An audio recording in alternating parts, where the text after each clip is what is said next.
నమస్తే, నేను Keshav. Welcome to Suman TV.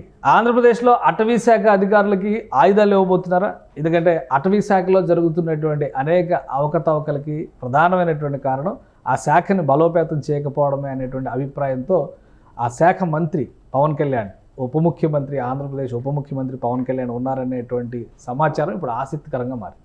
వరుసగా అటవీ శాఖ అధికారులతో ఆయన సమీక్షలు నిర్వహిస్తున్నారు. అలానే ప్రధానమైనటువంటి అడ్డంకి, ముఖ్యంగా అటవీ క్షేత్రాల నుంచి జరుగుతున్నటువంటి స్మగ్లింగ్ని నిరోధించాలంటే ఎలాంటి చర్యలు తీసుకోవాలనేటువంటి ప్రశ్నని ఆయన అందరికీ సంధిస్తున్నట్టుగా తెలుస్తుంది.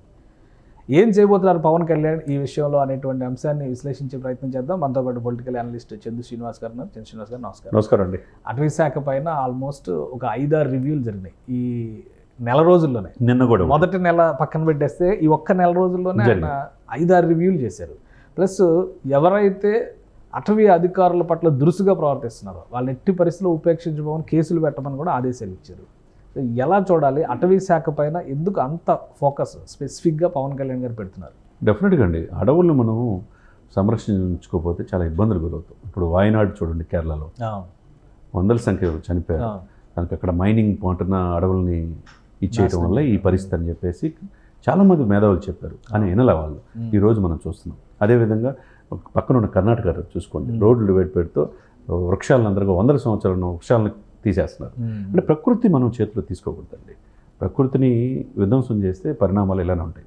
అదేవిధంగా అడవులు మనకి చాలా గ్రేట్. ఉత్తరాంధ్రలో కావచ్చు, మీరు చూసుకుంటే ఇటు రాయలసీమలో కావచ్చు, శేషాచలం కొండలు కావచ్చు, మల్టిపుల్గా అడవులు అన్నీ ఉన్నాయి. ఆ అడవుల్ని సంరక్షించుకోవాల్సిన బాధ్యత మన ప్రభుత్వానికి ఉంటుంది. ఇప్పుడు వైల్డ్ లైఫ్ ప్రొటెక్షన్ యాక్ట్ అనేది 1972లో ఒకటి ఉంది. దాన్ని ఎవరు కూడా అంత సీరియస్గా పట్టించుకోవట్లా. అడవులను కనుక విధ్వంసం చేస్తే, అడవుల్ని అక్కడ సంపదను కనుక కొల్లగొట్టి అక్రమార్కులు తీసుకెళ్తే డెఫినెట్గా ఆ యాక్ట్ అనేది నాన్ అవైలబుల్ సెక్షన్స్ ఉన్నాయి. అదేవిధంగా ఏంటంటే గత ప్రభుత్వాల నిర్లక్ష్యం 5 సంవత్సరాల్లో రెడ్ శాండిల్స్ విపరీతంగా ఎక్కడికక్కడ డంప్ చేసి, అది ఖరీదని దేశ విదేశీ చైనా, నేపాల్ తీసుకెళ్ళిపోయి కొన్ని వందల వేల కోట్లు సంపాదించుకుంటారు. దాని మాట రాజకీయ నాయకులు వస్తూ ఉంది. మరి పోలీసులు కూడా చూసి చూడనట్టుగా. కానీ అడవులు ఇక్కడ బలైపోతుంది ఎవరు? అటవీ సంపదను కాపాడే క్రమంలో కర్నూలు చెందిన ఒక డిఎఫ్ఓని చంపేశారు.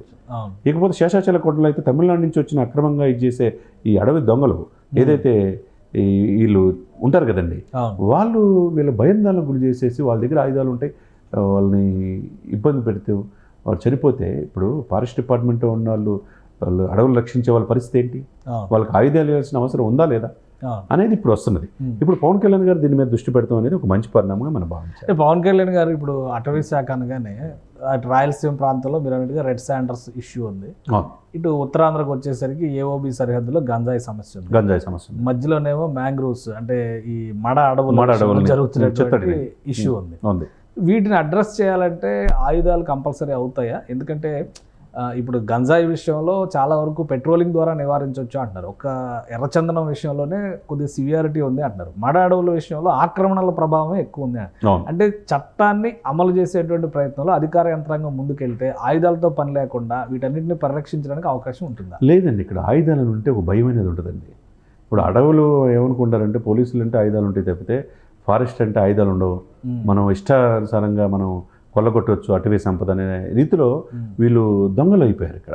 ఎందుకంటే మన ప్రకృతిని ప్రపంచంలో ఎక్కడ లేని విధంగా శేషాచలం కొండల ఉన్న రెడ్ శాండిల్స్ని ధ్వంసం చేసి ఎక్కడో నేపాల్ బోర్డర్లో దొరుకుతున్నాయి అంటే ఇది తప్పు కదా. ఇది కాపాడాల్సిన బాధ్యత ఏంది?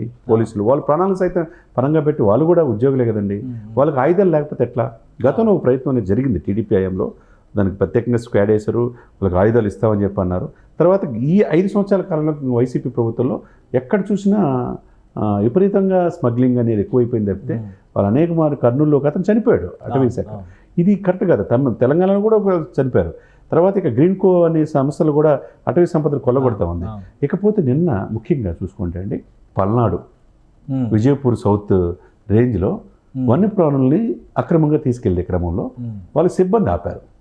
వాళ్ళ మీద దాడులు జరిగి వాళ్ళని చంపడానికి ప్రయత్నం చేస్తుంటే చాలా సీరియస్ అయ్యాడు పవన్ కళ్యాణ్ గారు. అడవులను పరిరక్షించుకోవాలి, దాని మీద అవసరమైతే ఆయుధాలు కూడా ఇస్తామనే రీతిలో రివ్యూ పెట్టడం నిన్న ఒక మంచి పరిణామంగా మనం భావించాలి. ఎందుకంటే అటవుల్ని మనం సంరక్షించుకోకపోతే ప్రకృతి విలయమే కదండి. ఈ సునామీలు ఇవన్నీ కూడా ఎందుకు వస్తాయి? అడవుల్ని ఇచ్చేసుకుంటా పోతే కదా.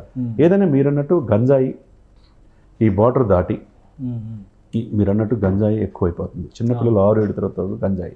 చివరికి వెంకటేశ్వర యూనివర్సిటీలో లా చదువుకునే భార్యాభర్తలు ఒక ఆడపిల్లని కూడా గంజాయి మొత్తుకు అలవాటు చేసేసి ఆ అమ్మాయిని అత్యాచారం చేసి వీడియోలు పంపిస్తున్నారంటే ఇక ఏ స్థాయికి వెళ్ళిపోయిందో.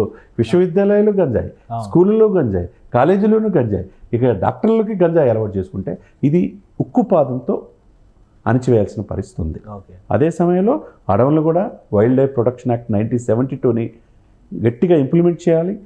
అటవీ శాఖ అధికారులకి ఇప్పుడు ఇక్కడ దూలపల్లిలో ఫారెస్ట్ అకాడమీ అని ఉంటుందండి, training centre. Both Andhra Telangana training ఇక్కడే ఉంటుంది.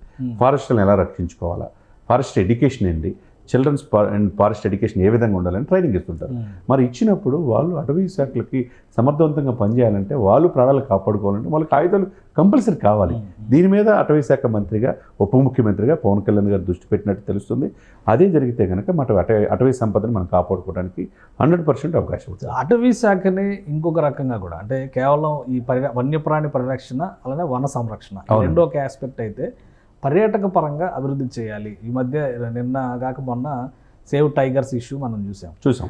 2 days బ్యాక్ పవన్ కళ్యాణ్ గారితో అమెరికన్ కాన్సులేట్ జనరల్ భేటీ అయినటువంటి సందర్భంలో కూడా ఆంధ్రప్రదేశ్లో కోస్టల్ తీరంలో ఉన్నటువంటి పర్యావరణ ప్రదేశాలు, ముఖ్యంగా వనాలకు సంబంధించినటువంటి ప్రదేశాలు, టూరిజం డెవలప్మెంట్ గురించి డిస్కస్ చేశారు. సో ఇది ఎంతవరకు పాసిబిలిటీ ఉంటుంది ఏపీలో అటువంటి మార్గాలు, అంటే అటువంటి వాటిని అభివృద్ధి చేయడానికి ఎంతవరకు అవకాశాలు ఉన్నాయి? డెఫినెట్గా చేయొచ్చండి. ఒకప్పుడు గోదావరి జిల్లాలంటే మనం ధాన్యాగారం అంటారు. ఉభయ గోదావరి జిల్లాలో దేశానికే బియ్యం అందించేది. అటువంటిది కొబ్బరి తోటలు కావచ్చు, ఇవన్నీ కూడా ఉన్నాయి. మనం అడవుల్ని అదే సమయంలో అడవుల్ని సంరక్షించుకోవాలా, టూరిజంని ఇది చేసుకోవాలా. తలకొర లాంటి ఫారెస్ట్ ఉంది, టూరిజం డెవలప్ చేసుకోవచ్చు. శేషాచలం కొండలు అనేక ప్లేసులు ఉన్నాయి. అదేవిధంగా భవానీ దీప్ ఐలాండ్ ఉంది కృష్ణా జిల్లా దగ్గర. అదే ఇక్కడ దానికి తర్వాత అమరావతి పరిధిలో కూడా మనకు ఉండవల్లి ఈ ప్లేస్లో చాలా కొండపల్లి ఫారెస్ట్ అంతా ఆ పొనిక చెక్క ఏదో ఉంటాయి, ఇప్పటికీ రేర్ అనమాట, ఎక్కడ దొరకదు. మరి ఇటువంటి ప్రకృతి సంపద అడవుల్ని మనం పరిరక్షించుకోకపోతే మన నెక్స్ట్ జనరేషన్కి ఏం మిగులుస్తాం? మొత్తం సమర్థవంతమైన వ్యక్తి ఆయన రూపాయి తినడు, ఎవరిని తినేయడు. అటువంటి వ్యక్తి అడవికి రాజులా. విదేశాల సహకారంతో ఇటువంటివి చేయడానికి ముఖ్యంగా అమెరికన్ కాన్సులేట్తో డిస్కషన్ జరిగింది కాబట్టి ముందుకు తీసుకెళ్ళడానికి అవకాశం ఉంటుందా? డెఫినెట్గా అండి. ఇప్పుడు ఒకవైపు వన్యప్రాణులు సంరక్షణ చేయాలి, వైల్డ్ లైఫ్ పర్యావరణాన్ని కాపాడుకోవాలి. ఆ యాక్ట్ ఇంప్లిమెంట్ చేసే క్రమంలో ఇతర దేశాలలో సహాయ సహకారాలు కూడా వీళ్ళు తీసుకోవచ్చు. అదేవిధంగా ఆయన టీ విత్ డిప్యూటీ సీఎం అనేది ఒకటి పెట్టాడు. ఆ పథకం ద్వారా ఎవరైతే కార్పొరేట్ సోషల్ రెస్పాన్సిబిలిటీ ద్వారా వాళ్ళు కూడా సహకారం అందించవచ్చు. అన్ని ప్రభుత్వం చేయలేవు కదండి. ఇటువంటి స్వచ్ఛంద సంస్థలు, ఇటువంటి ప్రణాళిక చేసినట్టుగా అడవులు పరిరక్షణ కోసం కూడా డిప్యూటీ సీఎం గారు నడుము బిగిస్తే, ఆయన పిలుపిస్తే డెఫినెట్గా స్వచ్ఛంద సంస్థలు ముందుకు వస్తాయి. రైట్. థ్యాంక్ యూ శ్రీనివాస్ గారు.